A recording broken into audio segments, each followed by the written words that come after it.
हरिओम जी।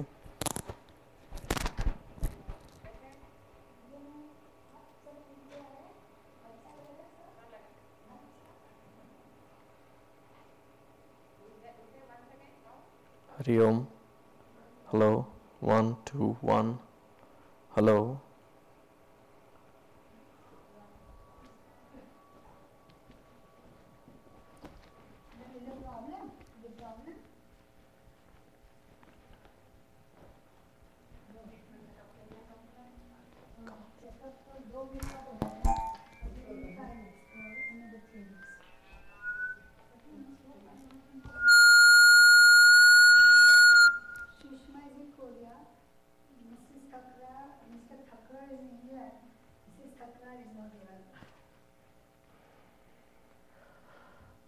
Hello.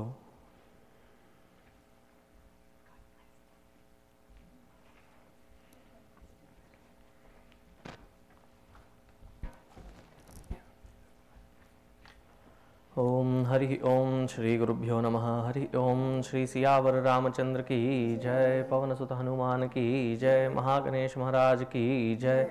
Umapati Mahadev की जय। श्री सद्गुरुनाथ महाराज की जय। ओम देवदेवोत्तम देवता सार्वभौम अखिलांड कोटि ब्रह्मांड नायक श्री महागणपति स्वामी सहित श्री परमेश्वर एवं श्री सीता लक्ष्मण हनुमत समेत श्री रामचंद्र स्वामिने नमः। मंत्र पुष्पाणि समर्पयामि। ओम योपां पुष्पं वेद पुष्पवान् प्रजावान् पशुमान् भवति। चंद्रमा वा अपां पुष्पं पुष्पवान् प्रजावान् पशुमान् भवति। य एवं वेद योपामायतनं वेद आयतनवान् भवति। हरिः ओम स्वस्ति प्रजाभ्यः परिपालयन्तां न्याय्येन मार्गेण महीं महिषाः। गोब्राह्मणेभ्यः शुभमस्तु नित्यं। लोकाः समस्ताः सुखिनो भवन्तु। काले वर्षतु पर्जन्यः सस्यशालिनी देशोऽयं क्षोभरहितः। ब्राह्मणाः सन्तु निर्भयाः। ओम शान्तिः शान्तिः शान्तिः। ओम महद्भ्यो नमः। स्वामिनः भवन्तः सर्वे शृण्वन्तु। स्वस्ति मंत्रार्थाः सत्या सफला सन्तु इति महान्तो न गृह्णन्तु। तथास्तु। अस्य देवदेवस्य देवता सार्वभौमस्य अखिलांड कोटि ब्रह्मांड नायकस्य सकल निष्कल स्वरूपस्य सर्वज्ञत्व सर्वेश्वरत्व सर्वान्तर्यामित्व सर्वसृष्टित्व सर्वभोक्तृत्व सर्वसंहारकत्व सर्वव्यापकत्व सर्वशक्तिमत्वादि गुणगण विभूषितस्य वेदांत विद्यस्य लोकानुग्रहकारकस्य भक्तानुग्रहवरदस्य भगवतः श्री महागणपति स्वामी सहित श्री परमेश्वर एवं श्री सीता लक्ष्मण हनुमत समेत श्री रामचंद्र स्वामिनः नित्य पूजाभिषेक अलंकार नैवेद्य दीपाराधन कर्मणि मध्ये यत्किंचित् मंत्रलोपे तंत्रलोपे क्रियालोपे शक्तिलोपे श्रद्धालोपे काललोपे नियमलोपे नैवेद्यादि विहितलोपे च सत्यं सर्वं यथा प्रोक्तं यथा शास्त्रानुष्ठितं भगवत्प्रीतिकरं भूयात् महान्तो न गृह्णन्तु। सर्वे जना सुखिनो भवन्तु। सर्वं समस्तं सन्मंगलानि सन्तु। अयं धर्मः उत्तरोत्तराभिवृद्धिरस्तु। राजा धार्मिको विजयी भवतु। देशोऽयं निरुपद्रवोऽस्तु। सत्यायेताश्च सन्तु। ओम दाशरथाय विद्महे सीतावल्लभाय धीमहि। ओम महादेव्यै च विद्महे विष्णुपत्न्यै च धीमहि। ओम तत्पुरुषाय विद्महे आदिशेषाय धीमहि। तन्नो लक्ष्मणः प्रचोदयात्। ओम आंजनेयाय विद्महे महाबलाय धीमहि। तन्नो हनुमत् प्रचोदयात्। ओम तत्पुरुषाय विद्महे महादेवाय धीमहि। तन्नो रुद्रः प्रचोदयात्। ओम एकदंताय विद्महे वक्रतुंडाय धीमहि। तन्नो दन्तिः प्रचोदयात्। श्री सियावर रामचंद्र की जय। पवन सुत हनुमान की जय। महागणेश महाराज की जय। उमापति महादेव की जय। श्री सद्गुरुनाथ महाराज की जय। ओम राजाधिराजाय प्रसय्य साहिने नमो वयं वै श्रवणाय कुर्महे। समे कामान् कामकामाय मह्यं कामेश्वरो वै श्रवणो ददातु। कुबेराय वै श्रवणाय महाराजाय नमः। ओम न कर्मणा न प्रजया धनेन त्यागेनैके अमृतत्वमानशुः। परेण नाकन्निहितं गुहायां विभ्राजते यद्यतयो विशन्ति। वेदांत विज्ञान सुनिश्चितार्थाः संन्यास योगाद्यतयः शुद्ध सत्त्वाः ते ब्रह्मलोके तु परान्तकाले परामृतात् परिमुच्यन्ते सर्वे दह्रं विपापं परमेष्मभूतं यत्पुण्डरीकं पुरमज्जसग्रस्तं तत्रापि दह्रं गगनं विशोकस्तस्मिन् यदन्तस्तदुपासितव्यं यो वेदादौ स्वरः प्रोक्तो वेदान्ते च प्रतिष्ठितः तस्य प्रकृतिलीनस्य यः परः स महेश्वरः न तत्र सूर्यो भाति न चन्द्रतारकं नेमा विद्युतो भान्ति कुतोऽयमग्निः तमेव भान्तमनुभाति सर्वं तस्य भासा सर्वमिदं विभाति। श्री सियावर रामचंद्र की जय। पवन सुत हनुमान की जय। महागणेश महाराज की जय। उमापति महादेव की जय। श्री सद्गुरुनाथ महाराज की जय।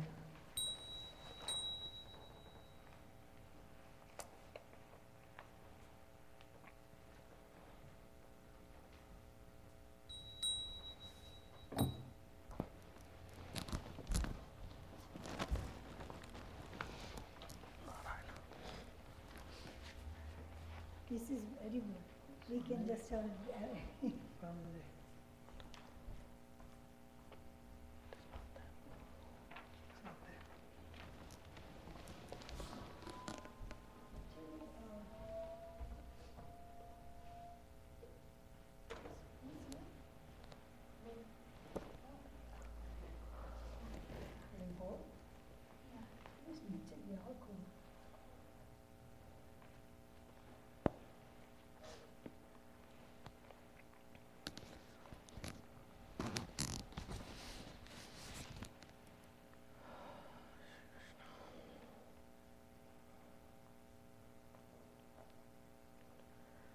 Let us start with Sahana Bhavatu.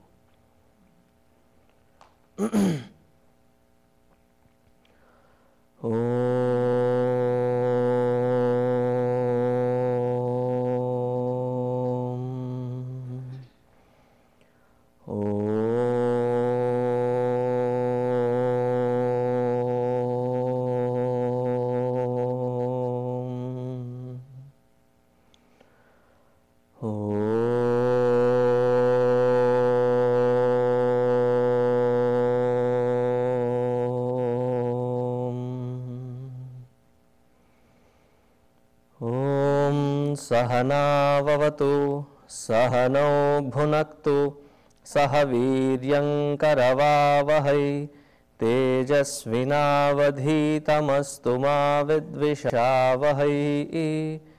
ॐ शान्ति शान्ति शान्तिः। गुरुर्ब्रह्मा गुरुर्विष्णुः गुरुर्देवो महेश्वरः गुरुरेव परं ब्रह्म तस्मै श्री गुरवे नमः।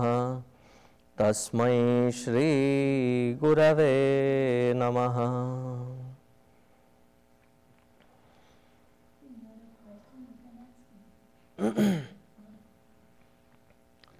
We'll start with the introduction of Upadesha-sara.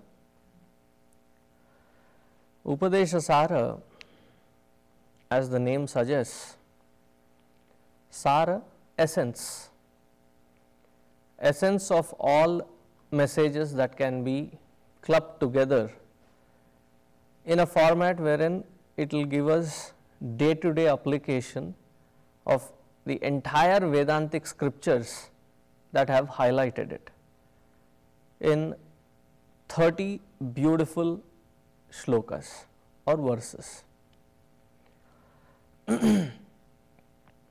Before we get into the Upadesha-sara aspect of it, about the author. This century is one of the greatest saints. It is Bhagavan Sri Ramana Maharshi. Now, Bhagavan Ramana Maharshi is an amazing personality in the purest form of Vedantic scriptures. Based on what he has said, there have been various other students who claim to be his students who have done this enquiry, path of enquiry. But his method was very simple. He was born in the year 1879, December 30th. So, in all technicalities, he was born in the year 1879, but closer to 1880, just by one day or 2 days. And he lived a very cherished life of 70 years. So, he attained Mahasamadhi in the year 1950, April 14th. So, 70 years he has done amazing seva for the entire world of seekers by a flawless path that he has shown. It was at the age of 13 or 14 when he had a very strange experience. He was very practical minded. So, one day in his house, he saw that there was somebody dead. As it is difficult to explain the concept of death, not that we understand it, but even if we did understand it correctly, to explain it to a kid becomes difficult. So, Ramana Maharshi went around asking people as to what does death mean. Of all the answers that he heard that day, they showed the dead body and they said that look at that body, that person has left the body. And one kind person said, like you leave the house, but in this case never to return back to that particular house. They said, that is, how is it possible? How is it feasible? Can it be done? So, when everybody was busy around taking care of the last rites of that individual, he went into the attic. There was a little space on the attic, and he lied down just like the dead body was. He did something very intensely different sadhana. He said, let me get out of the body, just to check, just to see how or what death means. And he did it very intensely. Amazing enough, in few minutes of his intensity of sadhana, he found himself detached from the body. Now, when I say detached, it is not an imagination. He was literally out of the body, looking at his own body as anybody else would have seen the body. He was not being one with the body, he had stepped out of the body and he was looking at the body.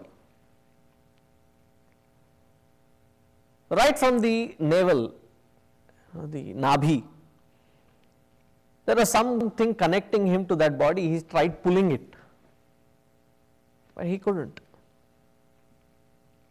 He tried it really hard, nothing happened. So he gave that up and he started walking around. And he could see things with such amazing clarity. And all this must have been just in few seconds, not even few seconds. And boom, he came back to his body to wake up with an amazing sense of detachment, not just to his body, but to entire surroundings.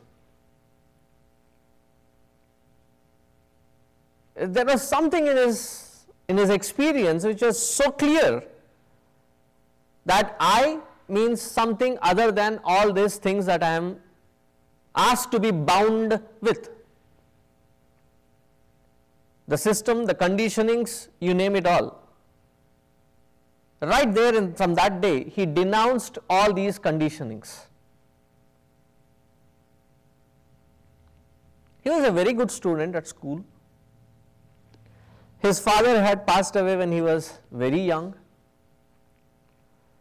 and his mother, his elder brother were there, and his elder brother was taking care of his education. And this particular experience of his continued to intensify, that somewhere around the age of 16, some say it is 15, some say it is 16, but somewhere around that age, he was given the tuition fee for his school, the fees. So he wrote down a letter to his brother saying that though he did not inform his brother, he was sorry about it, but he thought that there was no point staying back at home. He had to find something else, and that he was leaving house as of that day for good. And for leaving that house to accommodate his further plan, travel plan, not that he had a plan, but in case of necessity, that he was going to use that money that his brother had given him for education, for the fees, for whatever necessities that he might come across while his adventure.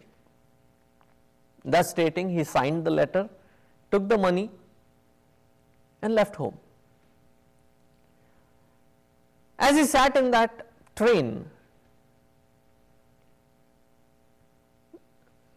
this is hearsay, so there was a Muslim. So that Muslim sat across to this and he said, "Son, where are you trying to go?" So he said, somewhere where it is peaceful, somewhere where I can find tranquility. So this is going north, whereas I think where you would really find is in a place called Tiruvannamalai. Maybe you should go there. So he immediately got off this train, got into another train as guided by this friendly gentleman, reached to the nearest railway station which would take him to Tiruvannamalai, got off the train, and he reached Tiruvannamalai finally. He went into that temple after taking a bath in that little pool which was outside the temple. He went into the temple, had darshan. There was something very intense again. So he went out, went to the barber. He said, "Shave my head." Because he must have seen people who renounce everything, they shave their head and change their clothes. So he was wearing a shirt and a lungi.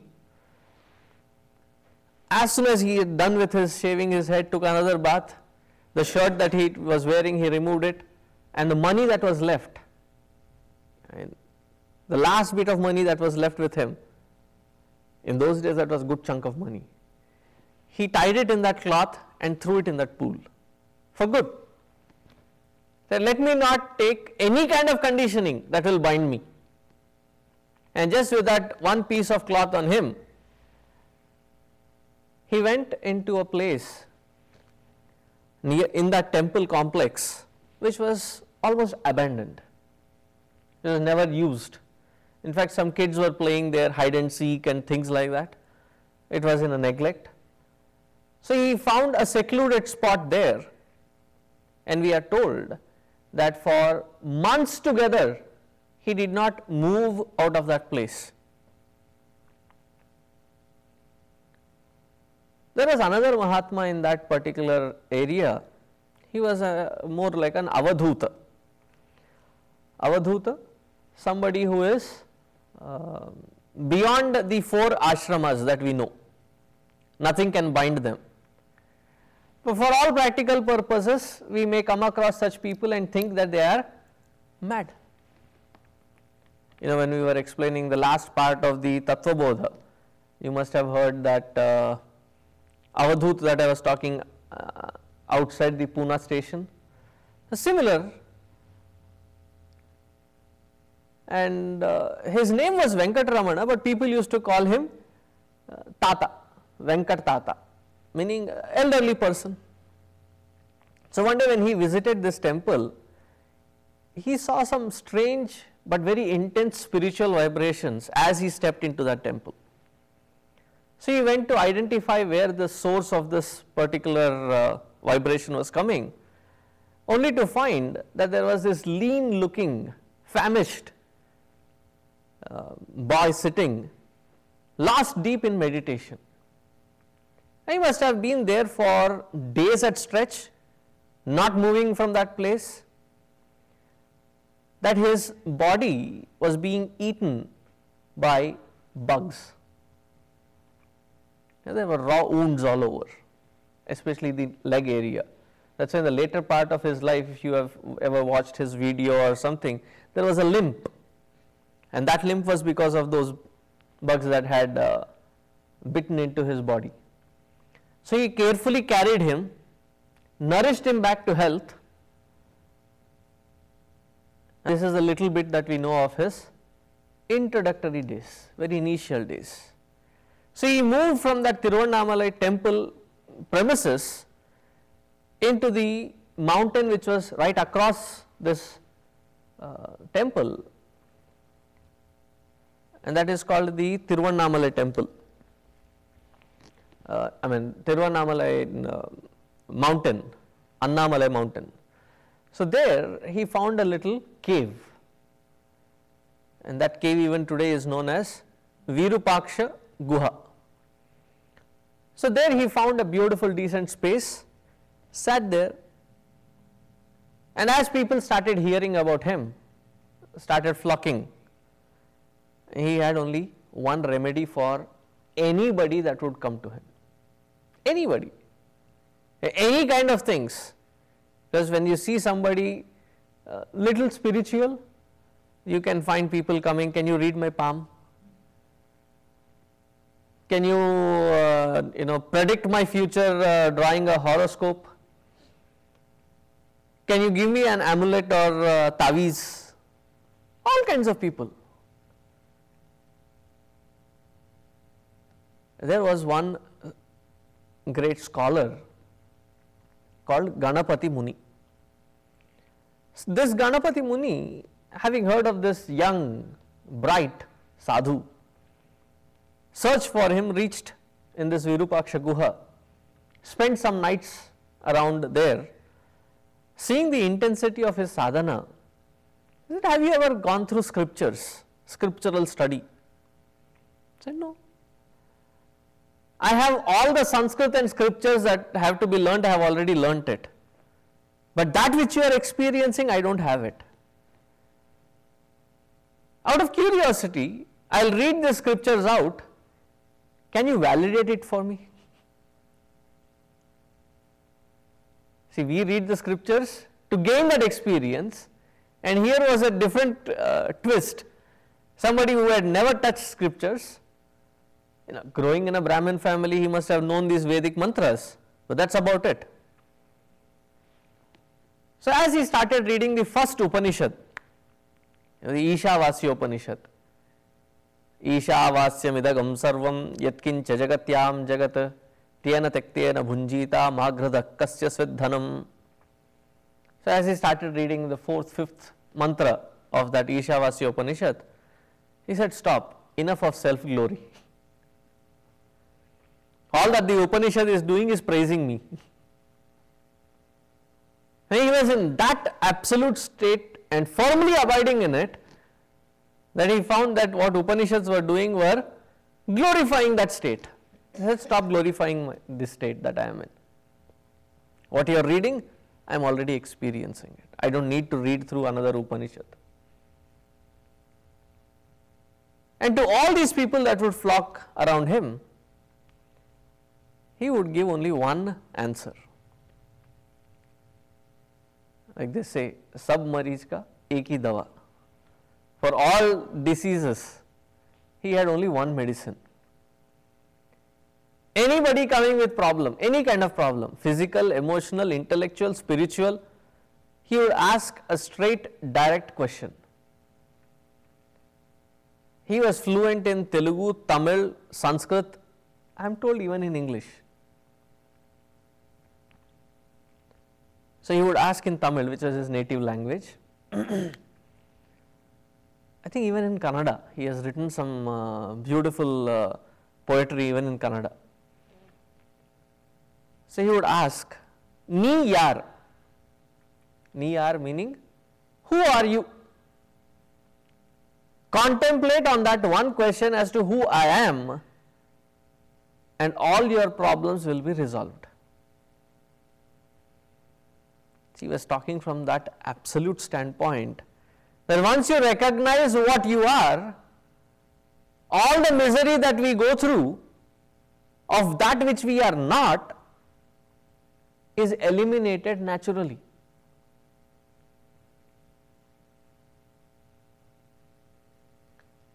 There is this very bad joke, but it serves the purpose. So there was this guy working on the 13th floor, and somebody knocks into his office and he says, "Are Santa, your daughter died."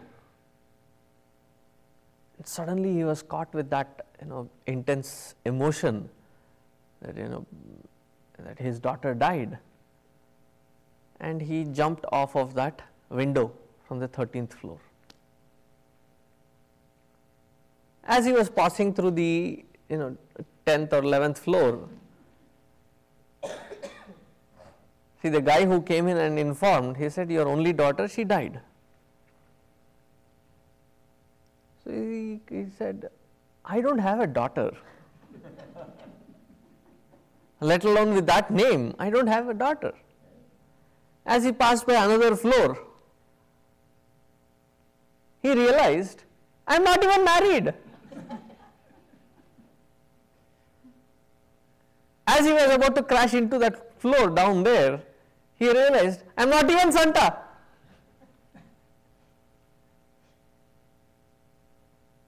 You get the point, right? Our miseries are equivalent to that fellow's misery.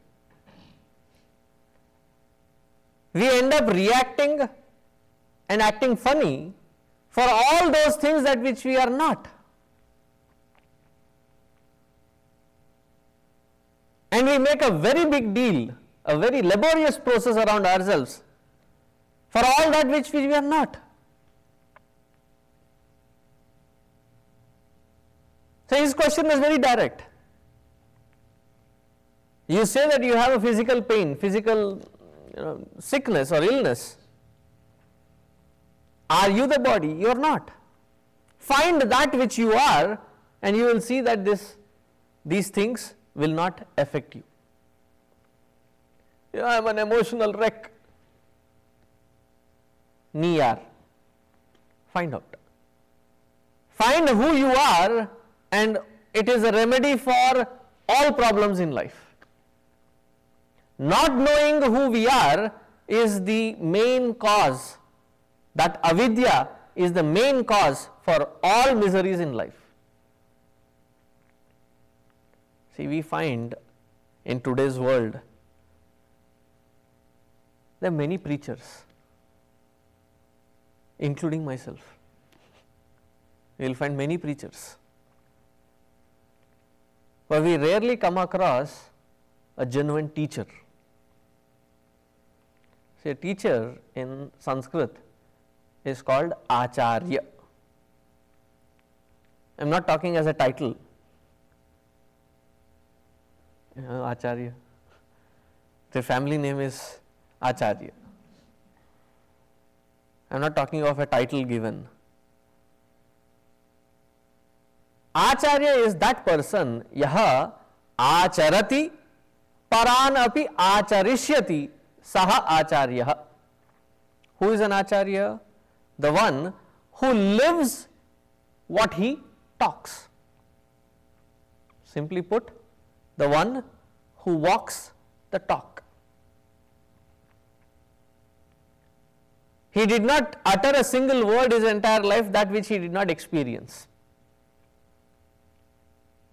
So, the example that I was trying to illustrate in his life was, in the later part of his life, very end of his life, when he was 67 or 68, he was diagnosed with a cancer. It was on his left armpit. So, the best of the doctors were called in. Great Mahatma of those days. In those days, there were in his ashram, you would find Americans, Europeans, Africans, people from all walks of life would come to him. So, one devotee brought in the best of the doctors. So, the doctor diagnosed it and said, this is a cancer, we need to operate it, and we need to put you under anesthesia. He said, no anesthesia, not required. It will hurt you. And he said, I will watch this body being cut as you would watch it. And he went through the entire procedure without anesthesia. He had his abscess cut open, operated on, he was fine. It is not like the first blade and then he just swooned and fell down, nothing like that. Many of us have that effect. When we see a wound or a bruise or anything to do with blood, they will fall. And he watched his own hand being operated on with complete detachment. This is on the serious note. On the funnier note, there is also one story which is attributed to him. There was this mother who would bring this child along, and this child had a severe problem. He would eat too many sweets. He had this extreme case of eating sweets. If nothing was there, jaggery, whatever was there sweet, he would just finish it.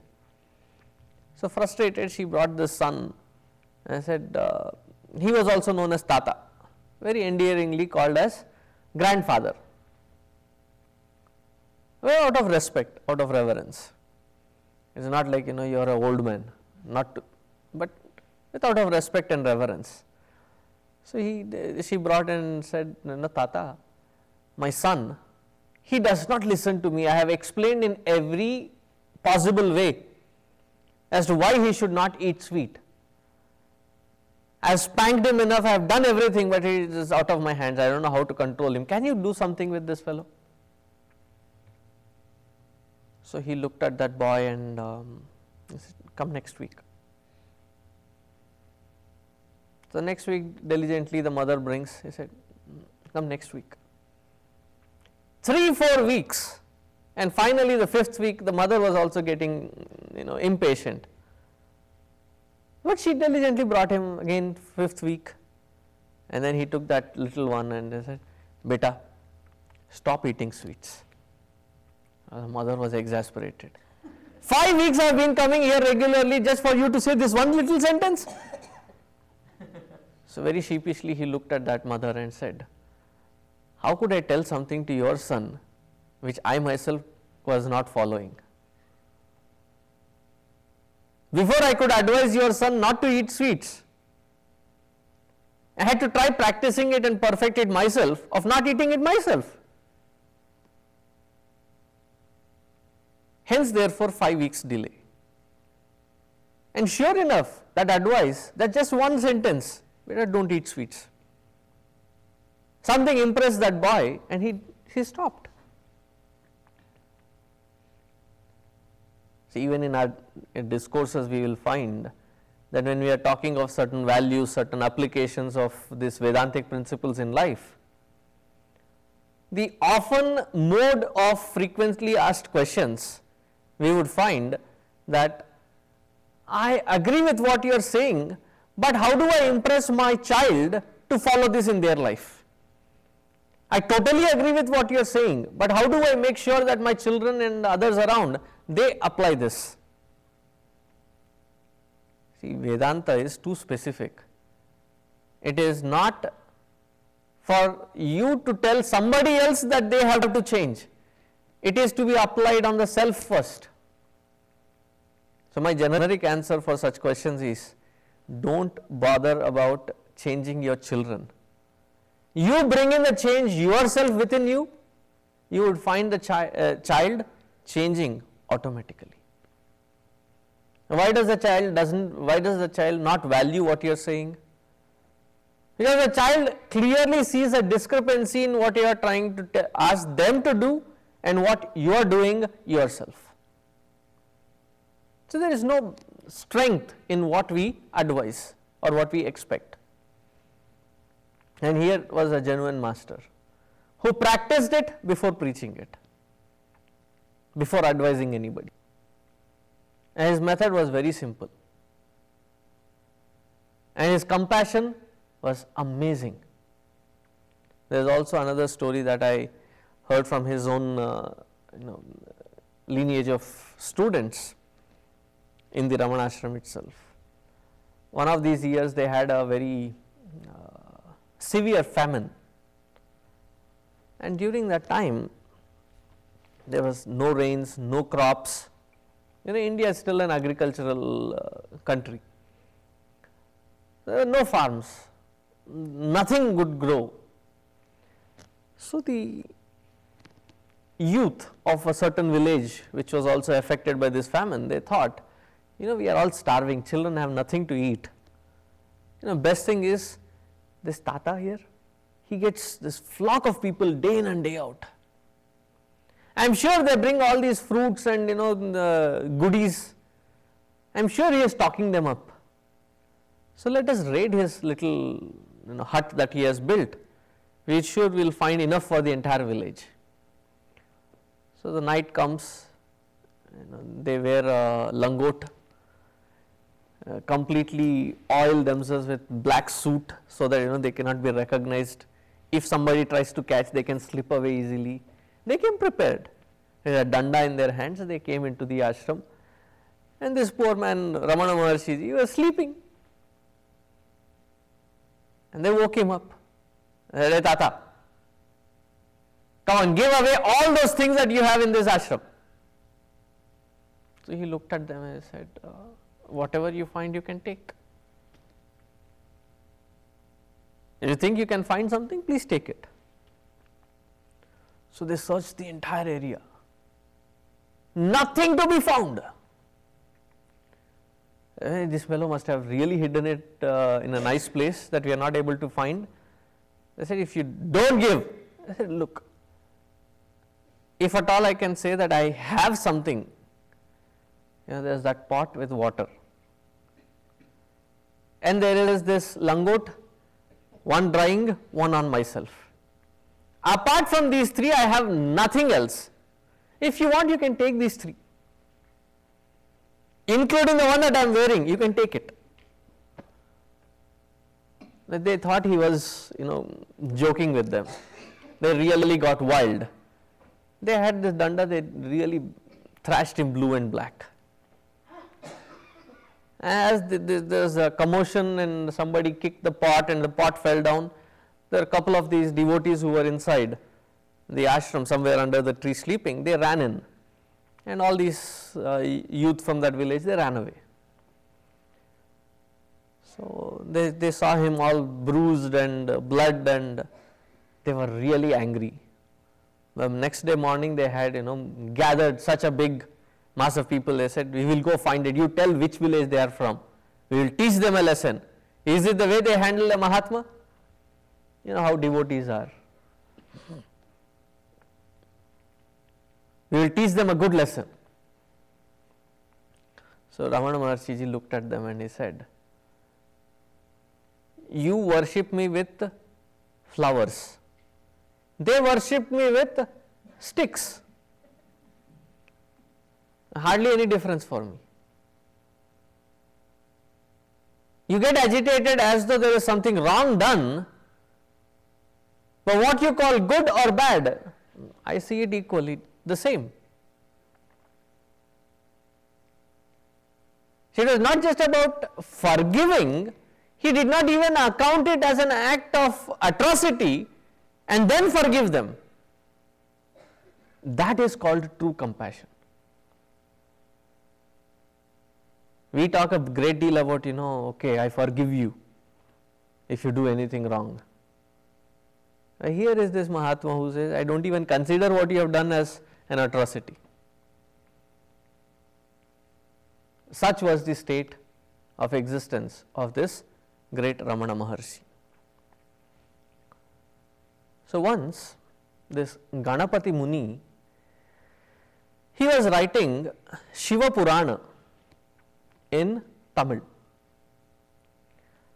In that Shiva Purana there is one particular story wherein all these Brahmin folk, they are so engrossed in their karma kanda, one homa, one yajna after the other, one event after the other, that they had lost the sight or vision of why they are doing what they are doing.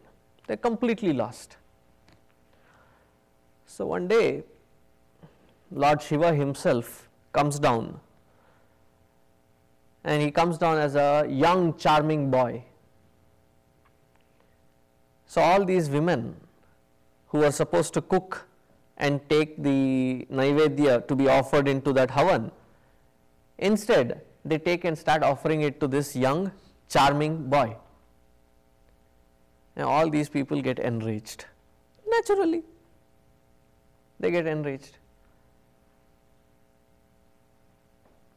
And then they find and go in his presence, all their rage suddenly vanished. You don't just look charming, but there is something different about you. Then Lord Shiva reveals his real form and he talks to them. He gives them a beautiful message. So far he had translated, he was also writing a poetic form, and he thought this message of Lord Shiva to those karma kandis, I think that message should be given by Ramana Maharshi. He is the apt person for giving that message. So he went and approached, he said, can you give this Upadesha? He read out the entire script. So he said, and it was like a instant poetry flowing. And immediately what he dictated out in Tamil, which he later translated himself and which was named as this Upadesha Sara. And he had translated it into Kannada, Telugu from Tamil and Sanskrit. And it is said that in his ashram there would be snakes that would come visit him and go. There would be the, it's a kind of a, Shiva's family. If you look at it, a very precarious balance maintained in Shiva's family. You would understand why I am saying this. What is the Vahana, the vehicle of Ganeshji? A rat, a mouse. What is a natural predator for that mouse? A snake, right? And what is a natural predator for snake? The peacock. They were right there without disturbing each other. What is the vehicle for Lord Shiva? Nandi? Are you okay? It is Nandi. And what is the vehicle for Mataji? A lion. But they were in balance. Similarly, in Ramana Maharshi's ashram, in his presence, there would be a snake come and go, when snakes come and go, take his blessings and go, there would be all these wild animals that would come, not getting distracted with their natural prey. And they would all remain in that, equipoised balance. Just highlighting the aspect that it was not just the human beings who found that peace and balance in his presence, but even the nature found that balance in his presence. So such was the great Mahatma himself, and you would see how great his message is. All the possible paths that we talk about in the Vedantic scripture, he has pulled the entire knowledge. It's simple language. See, if you understand little bit of Sanskrit, the meaning of these shlokas become very clear. A very poetic way that he has expressed, he has put them out. So there are 30 shlokas, but don't go by the quantity, because each shloka carries such depth of quality that it requires an intense understanding, an understanding with depth with each shloka, each word that he has chosen to express that Upadesha. Today we will chant the first shloka and then repeat after me. It's a very simple tune.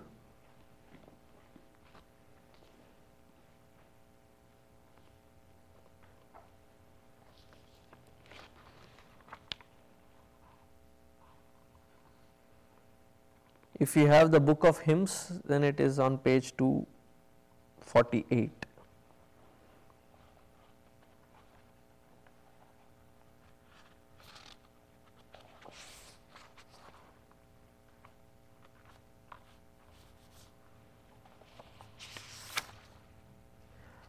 Repeat after me.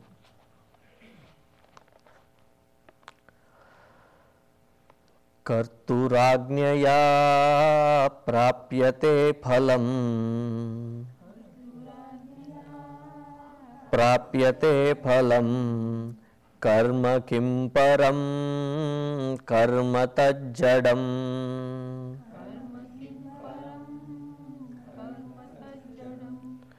कृतिमहो ददौ पतनकारणम्, कृतिमहो ददौ पतनकारणम्, फलमशाश्वतं गतिनिरोधकम्, फलमशाश्वतं गतिनिरोधकम्।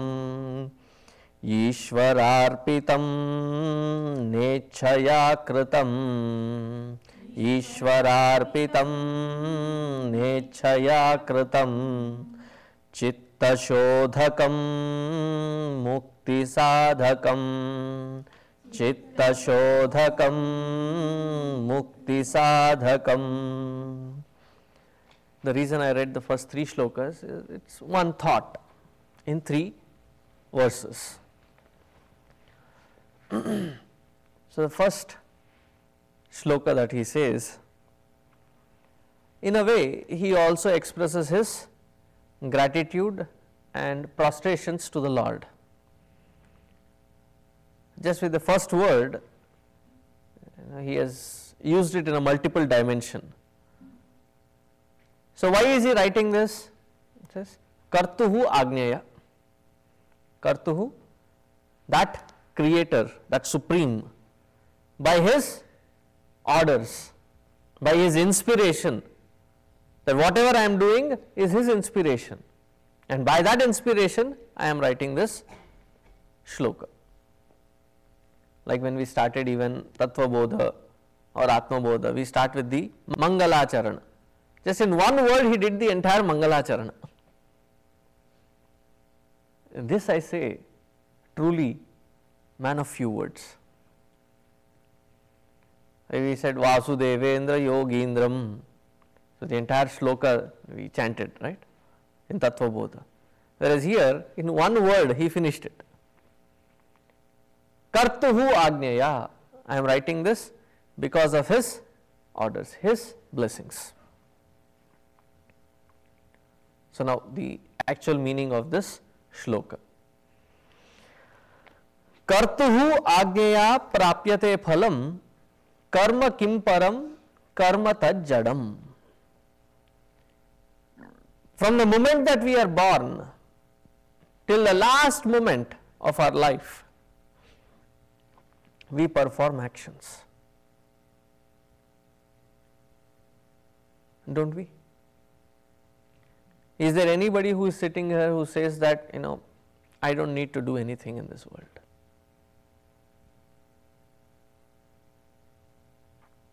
Even the realized masters will not end up saying it, that I don't do anything in this world. So once Gurudev, the very first time that I had met him, couple of things that had grasped my attention was, there are like 20,000 people sitting, and suddenly he pauses, that very pregnant pause. He looks around everybody and he asks, is there anybody here in this gathering who thinks that they did not do anything in this life? Please raise your hands. 20,000 people. Not a single hand up. Thank goodness. Not a single hand went up in the air. If you did, we would have been attending your funeral. Meaning, only a dead person is doing nothing.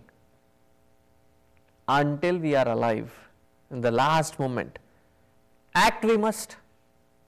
We cannot avoid. And when we act, we usually have certain notions with which we work. We do what we do anticipating a certain result. So he says, prapyate phalam, each one of us receives the fruit of our action, the result of our action by his orders, by the Supreme's orders. Act how much ever we want in our lives. We get the result when he thinks we deserve it. We will go into the details of it. Don't already, bring your eyebrows together. The first sentence itself, no, we don't agree with it. Karturagnyaya prapyate phalam. And we end up slogging entire life doing one thing after the other, which does not make us man of action. Because it is not karma yoga. Diligently performing one's own duties, responsibilities and obligations does not qualify us to be a karma yogi. And that which we have so much faith on, which is our karma, I can do it and I can gain the result, I can get that result. Karma in its own nature is not supreme. Karma kim param? Is karma really that supreme? Why? Karma tad jadam. The action in itself is an inert way of existence. A very contradicting statement. Because those who do not act, we think that they are inert. Isn't it? But here he says, the action itself is inert. What do we call of those people who are slaves to their patterns of actions? Now what does he mean by this beautiful shloka? The entire karma theory or the law of karma, not theory, law of karma. See, there is a difference. Theory always can be challenged. You may agree, disagree. But a law, even if you disagree, it will take its own course of action.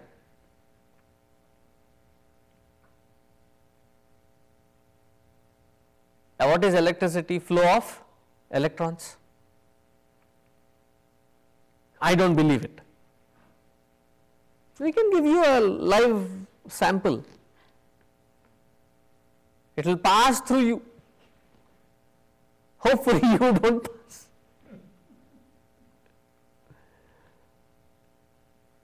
That is called law of electricity. It is not a theory. It is not a speculation. It is a firm law. Similarly, the law of action is beautifully explained in these 4 or 5 words.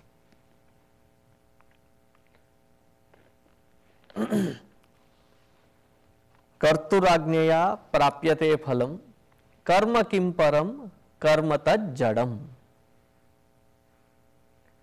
See, every action that we perform, if we think that action that we have performed to be a seed, and we have sown that seed, but we are impatient. We want that seed to not just sprout, start giving fruits.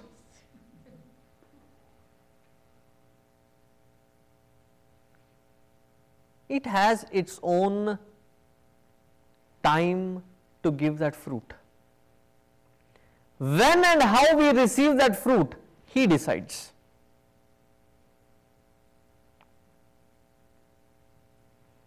How many of you have heard Upadeshasara before?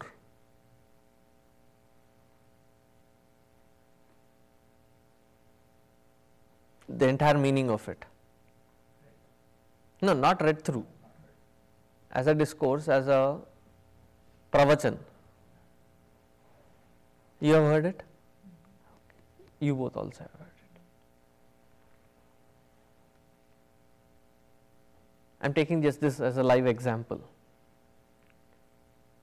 For this experience to happen,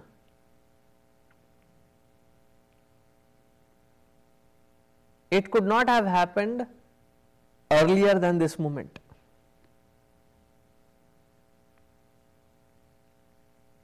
Think about it. We were all born on a particular day whenever we were born. Right? We were born in a place wherever we were born. We were born into a family, whichever family we were born into. We have gone through various experiences in life, and as a part of those various experiences, we have gathered in US, in Dallas, into this Chitrakuta. And if we were impatient,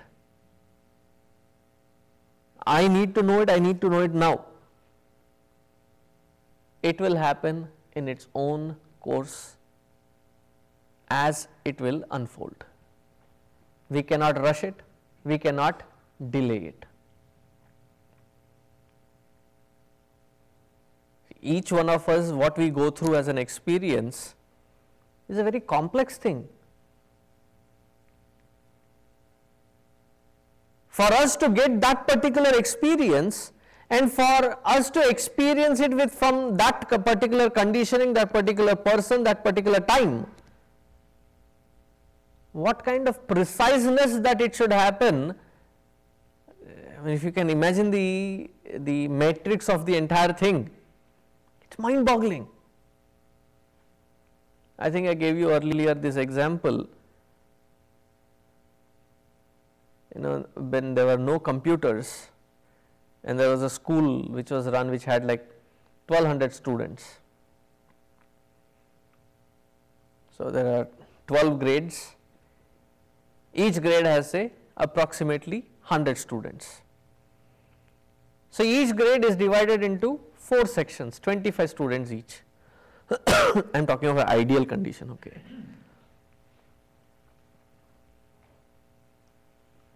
So how many classrooms are there?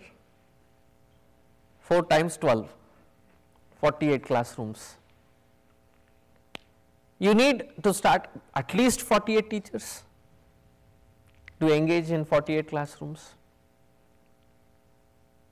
Plus you have various subjects that have to be taught. So to teach 1200 students, on an average you may want 60-70 teachers at least.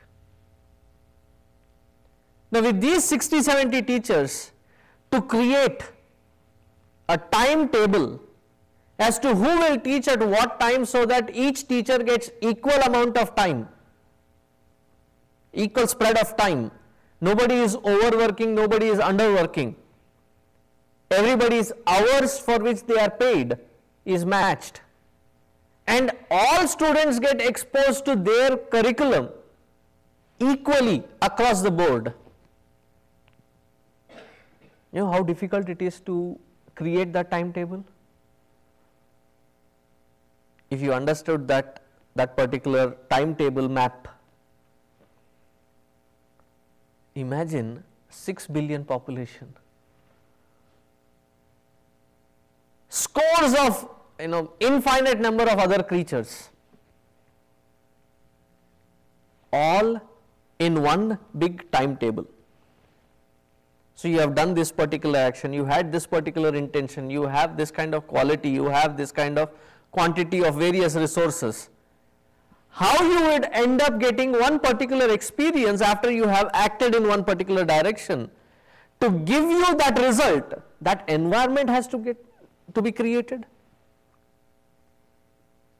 Good, bad or indifferent, ugly, whatever be that experience that you have, that result of it, that environment also has to be created, and that person who's prarabdha to deliver that experience to us also has to match. And it is not at a very broad scale that I am talking, minute details of every aspect of our life as we have acted in our past to unfold in this present moment. That entire matrix, it is His creation, and we will get it in that mature time alone, not 2 seconds earlier, not 2 seconds late. Understand this sentence very clearly. He, that Paramatma, is not trying to manipulate our lives. This is where we get confused. If He is deciding everything, then why should I act? He is not deciding how we act. He is just trying to accommodate that however you have acted, with whatever intensity, with whatever intention, the appropriate result of what you have acted, what time, what place, what kind of conditionings that you should receive it, He decides it. He arranges for it. He is just mere a facilitator for our experiences and the results of our experiences. Does it make sense? He is not trying to manipulate us minutely with every single detail. When they say everything is Hari Ichha, from what standpoint is it Hari Ichha? Every moment that I am experiencing, the result of my earlier actions, how I act is not manipulated by Him, but however I have acted, the appropriate result of it, when you should get it, how you should get it, it is in His hands. We cannot hasten the process, we cannot slow down the process. all in its own time. Rushing in doesn't help. When do we end up understanding this? After we have gone through enough experiences in life. When I mean enough experiences, enough knocking experiences in life, that we come to understand. Things will happen at its own speed. It's not lethargic, it is not a very pessimistic way of understanding. It is the right way of understanding. It is the proactive way of understanding that I have put my effort, in its own course of time, it will yield its result.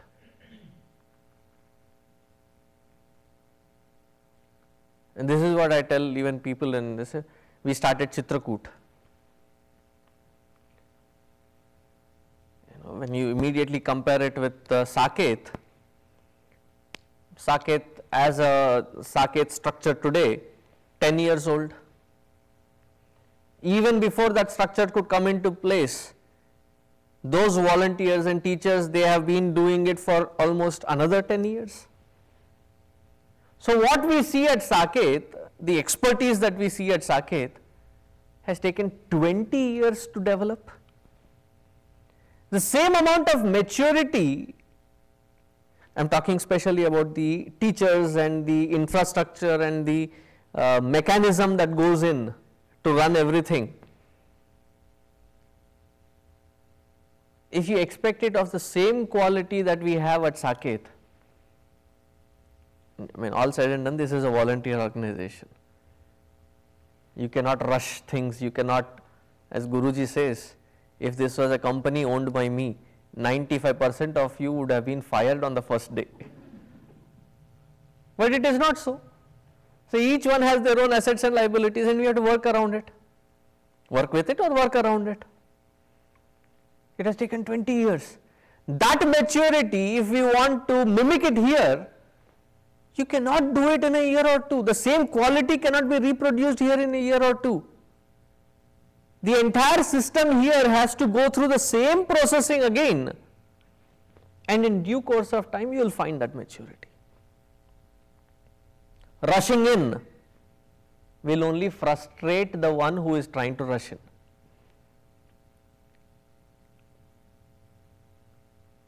Kartuhu agneya prapyate phalam.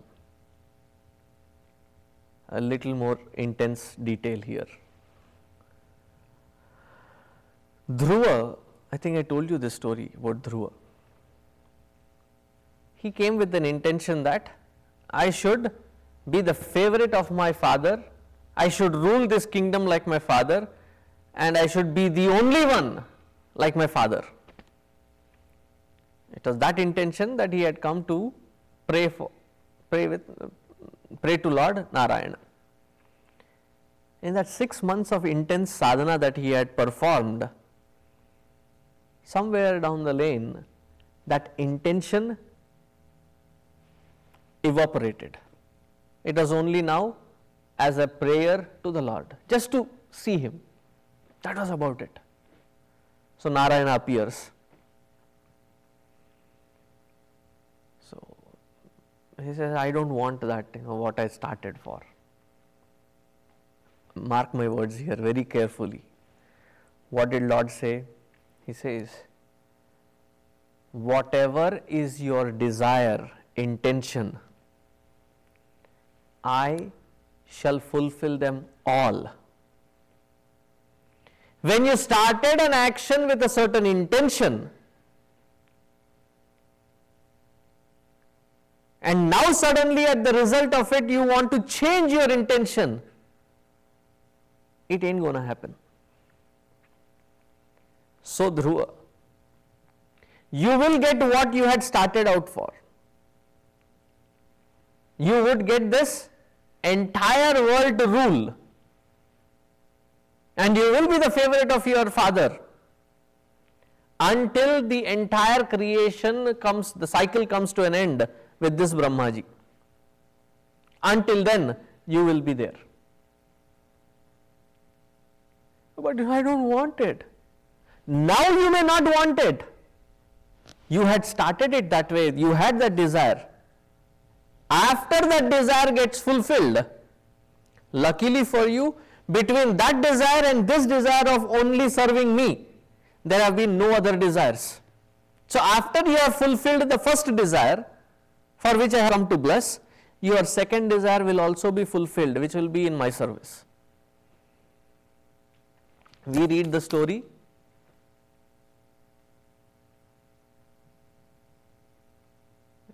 Khatam ho gayi kahani. No. What is the subtle point there? Poor Dhruva had only two desires. One to rule the kingdom, and next to serve the Lord. Us? How many desires are we entertaining? And poor fellow has to accommodate for every desire.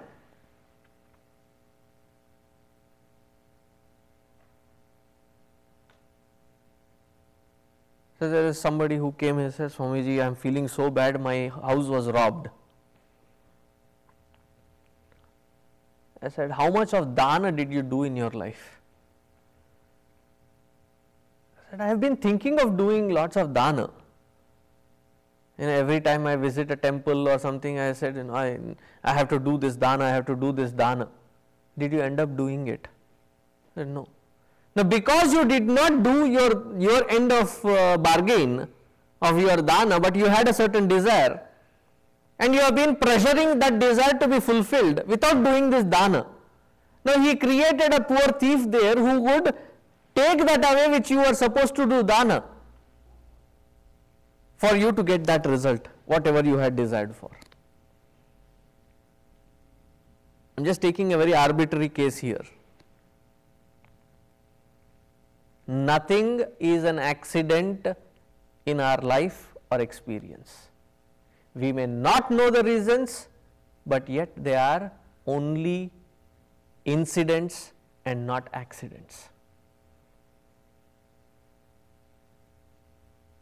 And he is the one who gives the results, looking at the appropriate timing. We are the one who have initiated it.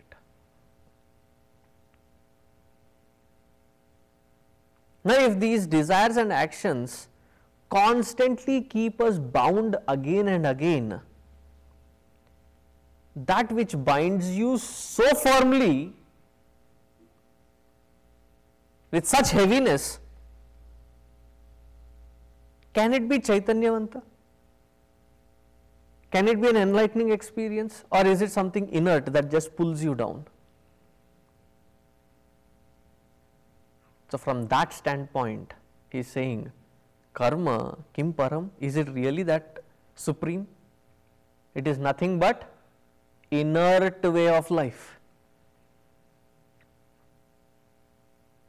But for most of us, we have goals, we have vision, we have ideals. We have various such scopes that we have created. We have been constantly drummed with these concepts. And we have conditioned. We come with a pre-existing conditioning, and there is further layers of conditionings that we can see only life of performing the actions one after the other, so that I can achieve these goals. And en route achieving these goals, am I creating more patterns of desires which takes me towards further actions, or am I trying to eliminate them? So, we say more the better, and as many desires come, that many I have to fulfill. And poor Lord is also thinking, you keep desiring, I have to keep providing that environment for you so that you can fulfill.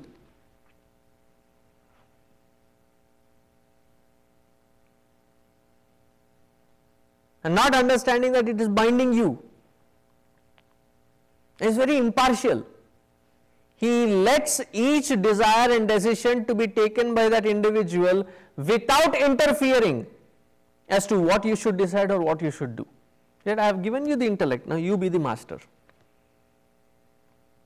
and then we turn around and blame the Lord. Why did Lord separate us from Him and create such a pathetic way of life? He did not create pathetic way of life for us. We have chosen to live what we are living. So isn't it inert way of life?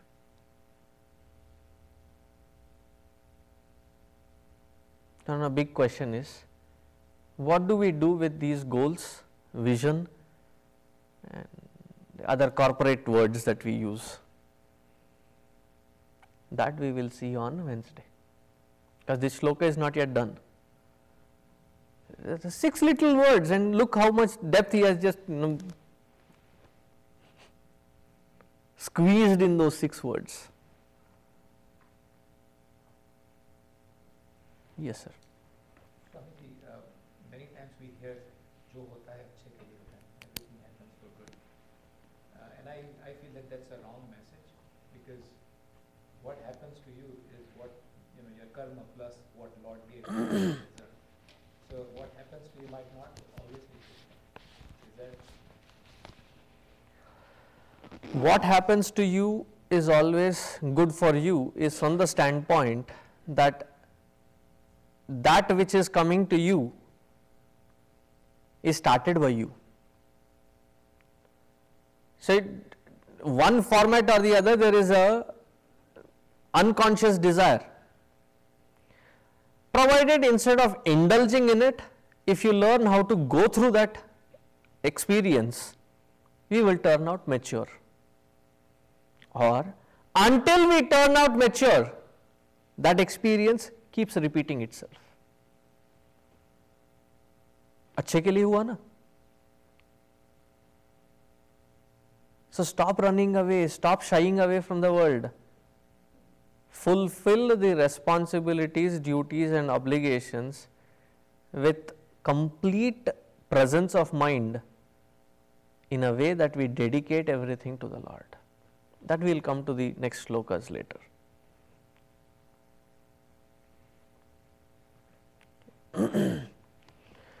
Om Purnamadaha Purnamidam Purnat Purnamudachyate Purnasya Purnamadaya Purnameva Vasishyate. Om Shanti Shanti Shanti. Harihi Om Shri Gurubhyo Namaha. Harihi Om.